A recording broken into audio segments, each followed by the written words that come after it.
Something is becoming very clear about the direction the Pittsburgh Steelers could take in the first round of the NFL draft, and it's not just speculation anymore. It's a pattern that's starting to form across multiple respected analysts, and it revolves around one name that keeps showing up again and again at pick number 21. After the first wave of free agency, the biggest question surrounding this team hasn't gone away. The quarterback situation is still unresolved, and that alone could have pushed the Steelers toward a flashy move. But instead, what we're seeing from several major draft voices is a shift towards something much more physical, much more foundational, and honestly very consistent with how this organization has operated under Omar Khan. The name gaining serious traction is Iwane, the guard out of Penn State, and this isn't just one analyst throwing out a random projection. This is coming from multiple angles. When Mel Kiper Jr. puts him there, you pay attention. When Joel Klatt doubles down on that idea and says, if he's on the board, you run to the podium, that's when it starts to feel real. And when Pro Football Focus backs it up with elite grading and production, now you're not just talking about hype, you're talking about a legitimate possibility. And here's why this matters. The Steelers have a clear hole at left guard after Isaac Sumalo left in free agency. That's not a small gap, that's a starting position on an offensive line that has been quietly rebuilt over the last few years. So now the question becomes, do you trust a rookie to step in immediately and anchor that spot from day one? Because if you look at Iwane as a prospect, the appeal is obvious. He didn't allow a single sack last season. His pass protection is already at an NFL-ready level. He's powerful enough to move defenders in the run game, but also agile enough to handle second-level assignments. Everything about his profile screams plug-and-play starter, but this is where things get interesting. Even with all that upside, there's still a debate internally,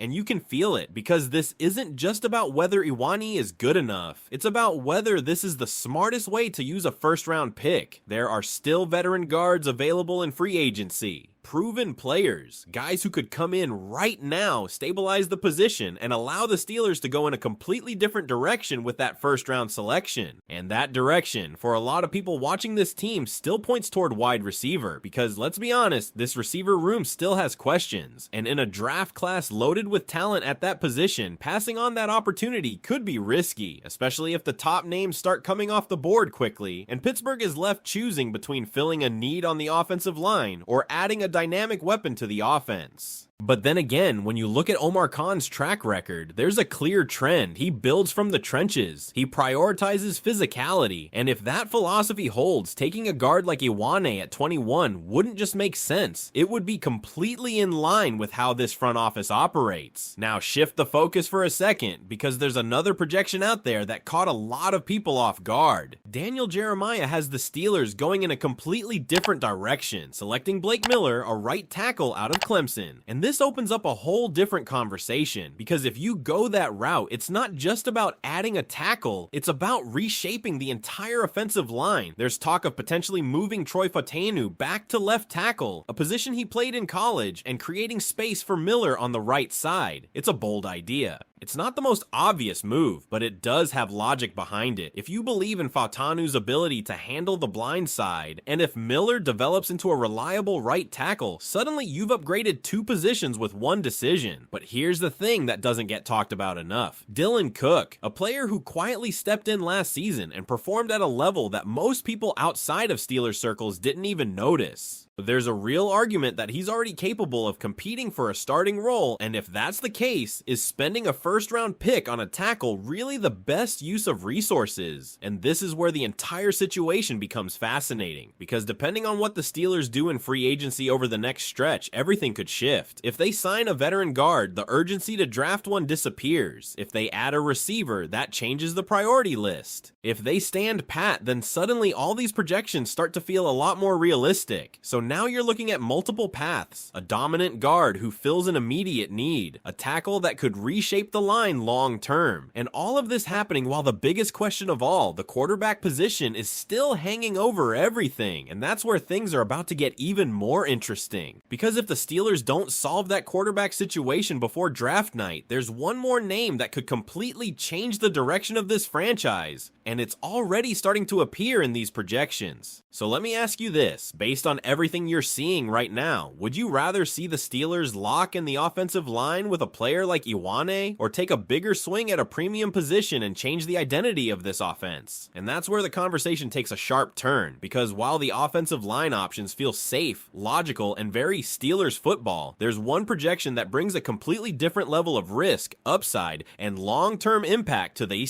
table. The idea of the Steelers drafting a quarterback in the first round is not going away, and the name that keeps resurfacing is Ty Simpson out of Alabama. Every time new mock drafts come out, at least one analyst is connecting him to Pittsburgh, and the reason is simple. The uncertainty at quarterback is still unresolved, and until that changes, this discussion isn't going anywhere. Now, here's what makes this situation even more intriguing. This isn't just about taking a quarterback because you need one. This is about the type of quarterback Simpson is, and how he fits into what the Steelers might be trying to build moving forward, especially with Mike McCarthy now in the picture as head coach. That hire alone sends a message. McCarthy has a long history of working with quarterbacks, developing them, refining their mechanics, and building offenses around their strengths. So when you connect that to a prospect like Simpson, it starts to make a lot more sense why some analysts believe this pairing could actually happen. If you really study Simpson's game, there's a lot more there than what people saw at the end of the season. Yes, the final impression wasn't great, and that tends to stick with fans. But when you go back and look at the full body of work, there are flashes of a quarterback who already operates at a very advanced level mentally. He's comfortable under center, which is something you don't see as often anymore with college quarterbacks. He works through full field reads. He processes quickly. He's not just relying on simple concepts or one read throws. That alone makes him stand out in this class. And then there's the arm talent. It's better than people give him credit for. He can push the ball downfield, attack intermediate windows, and make throws that translate to the next level. On top of that, he has the ability to create outside of structure, which is critical in today's NFL. There's even a comparison floating around that he's similar to Brock Purdy, but with a stronger arm. And if you think about what Purdy has done since taking over in San Francisco, that's not a small statement. A quarterback who can execute an offense efficiently, make smart decisions, and still create when things break down is exactly what teams are looking for. But here's the reality that makes this decision so complicated. If the Steelers truly want Simpson, they probably won't be able to sit at pick 21 and wait for him. There's a strong belief that his floor is somewhere in the middle of the first round. Teams like the New York Jets, sitting at 16, could easily be in play. The Los Angeles Rams are another team that has to think about the future at quarterback. Even teams picking earlier could trade down and target him. So if Pittsburgh is serious about this move, it likely means trading up. And that's where everything changes, because now you're not just drafting a quarterback, you're investing significant capital to go get him. You're making a statement that this is your guy, your future, your potential franchise leader. And that comes with pressure, expectations, and risk. You also have to consider the current roster. If you move up for a quarterback, you're passing on immediate help at other positions. You're delaying improvements in areas like wide receiver or the offensive line. You're essentially betting that solving the quarterback position outweighs everything else. And then there's the internal dynamic. If Simpson comes in, he's not just another prospect, he's immediately competing for the starting job. That changes the entire quarterback room, especially with Will Howard already there and the ongoing uncertainty surrounding a veteran presence like Aaron Rodgers. So now the Steelers are facing a crossroads. Do they stay patient, build the roster, and address quarterback later? Or do they make the aggressive move, trade up, and try to secure what they believe could be the future of the franchise? Because, make no mistake, all three paths are still on the table right now. They could solidify the offensive line with a top-tier guard. They could reshape it with a tackle and shift pieces around. Or they could take the biggest swing of all and go get a quarterback who changes everything. And the most interesting part is, every single one of those options has been backed by credible projections. That tells you this isn't random noise. This is a team that, from the outside looking in, is genuinely unpredictable heading into the draft. So now it comes down to you. If you're running this team, if you're sitting in that draft room on night one, what's the move you're making? Are you staying disciplined and building the foundation, or are you going all in to finally solve the quarterback position once and for all. And the closer we get to draft night, the more it feels like this decision is going to define not just this season, but the next few years of Pittsburgh Steelers football. Because think about what's really at stake here. If they go offensive line early, they're reinforcing an identity. They're saying this team is going to win through physicality, protection, and control at the line of scrimmage. That's the kind of move that stabilizes everything, gives any quarterback a better chance to succeed, and keeps the offense on schedule. If they pivot toward a tackle and start moving pieces around, that's a more aggressive version of the same philosophy. It's not just filling a hole, it's trying to elevate the entire unit, possibly unlocking more upside from players already on the roster. But if they trade up for a quarterback, everything changes instantly. The timeline changes, the expectations change, the pressure ramps up overnight. You're no longer building slowly, you're accelerating the process and betting big on one player to lead the franchise forward. And that's why this is such a fascinating moment for the Steelers. There's no obvious answer. Every path has logic behind it. Every option carries risk. And depending on which direction they choose, the entire identity of this team could look very different by the time the season kicks off. One thing is certain though, the Steelers are not in a position where they can afford to miss. Whether it's a guard who becomes a cornerstone, a tackle who reshapes the line, or a quarterback who becomes the future, this pick has to hit. Because if it does, we could be looking back at this draft as the turning point, the moment where everything started to come together. But if it doesn't, it could set them back in a division that's already one of the most competitive in football. So now it really comes down to conviction, trusting the board, trusting the evaluation process, and ultimately making the call that defines the direction of the franchise. And when you really step back and look at everything that's unfolding, you start to realize this isn't just about one pick at number 21. It's about how all these decisions connect, because whatever the Steelers choose to do in the first round is going to send a message about what they truly believe their biggest weakness is right now. Not what fans think, not what analysts are projecting, but what the organization sees internally every single day. If they take a guard like Iwani, they're telling you the priority is protection and stability. They're admitting that losing Isaac Sumalo created a gap they're not comfortable patching with a short-term solution. That's a long-term investment in the foundation of the offense. If they go with a tackle like Blake Miller, then it becomes about upside and flexibility. It's about reshaping the line, not just for today, but for what it could become over the next few seasons. It's a move that says they're thinking ahead, trying to maximize the potential of players like Troy Fautanu and create the best possible combination across the entire front. And if they make the bold move for Ty Simpson, then there's no more waiting, no more uncertainty. That's the moment where the Steelers officially turn the page and say, this is the direction, this is our quarterback, and we're building around him starting right now. But here's something that can't be ignored: timing. Because the Steelers don't operate in a vacuum, every move they're considering is directly impacted by what other teams are going to do ahead of them. If a run on wide receivers happens early, it could push them toward the offensive line. If quarterbacks start flying off the board, the pressure to move up increases. If key veterans remain available in free agency longer than expected, that could completely change their draft strategy at the last second. And that's why this situation feels so unpredictable. It's not just about what the Steelers want to do. It's about how the entire first round unfolds around them. You can already see the possibilities stacking up. A scenario